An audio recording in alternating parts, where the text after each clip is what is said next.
Assalamualaikum warahmatullahi wabarakatuh. Nama saya Amalia Eka Oktavia, jurusan Farmasi, Fakultas Olahraga dan Kesehatan Universitas Negeri Gorontalo. Di sini saya akan menjelaskan tentang sintesis senyawa analog UK3A, 2-hidroksi N-fenilbenzamida, dan uji bioaktivitas secara in vitro terhadap sel kanker murin leukemia P388.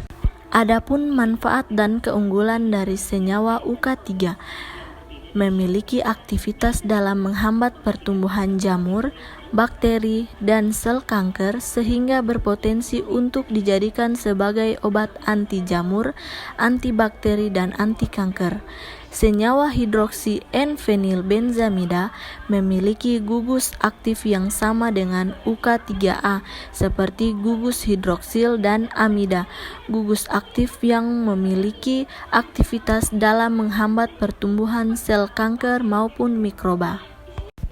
Berikut adalah diskoneksi dari sintesis senyawa 2-hidroksil N-fenilbenzamida, yaitu produk senyawa telah tersintesis dari bahan baku asam 2-hidroksibenzoat atau asam salisilat dan anilin mengikuti mekanisme reaksi.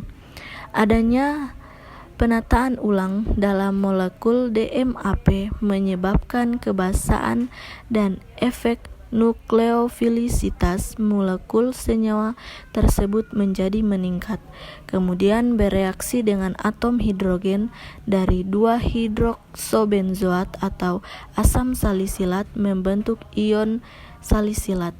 Ion salisilat tersebut membentuk senyawa asli isorea dengan adanya desisi.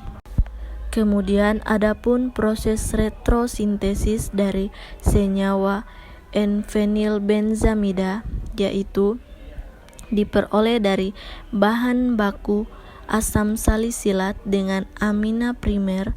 Bila aminanya dari oktil amin, maka dihasilkan senyawa 2-hidroksi N-oktilbenzamida dan anilin untuk 2 senyawa hidroksi N-fenilbenzamida. Sinton dan regen. Sinton dan regen adalah hasil dari diskoneksi menghasilkan hasil sinton negatif dan hasil sinton positif. Di gambar ini, regen yang identik dengan sinton itu adalah senyawa N-fenilbenzamida.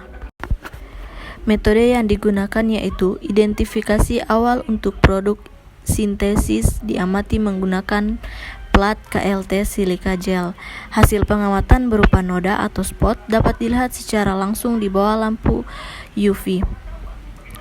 Identifikasi kualitatif dari spot yang terbentuk dihitung dengan cara menentukan nilai retensi atau nilai RF dari perbandingan jarak satu spot dengan jarak elusi pelarut.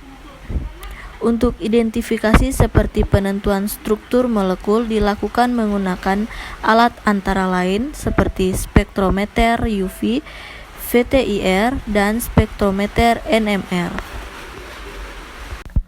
Adapun proses pemurniannya menggunakan KLT. Fraksi-fraksi yang menunjukkan spot tunggal dari produk reaksi yang diinginkan dikumpulkan dan diuapkan menggunakan evaporator vakum suhu 50 derajat Celcius.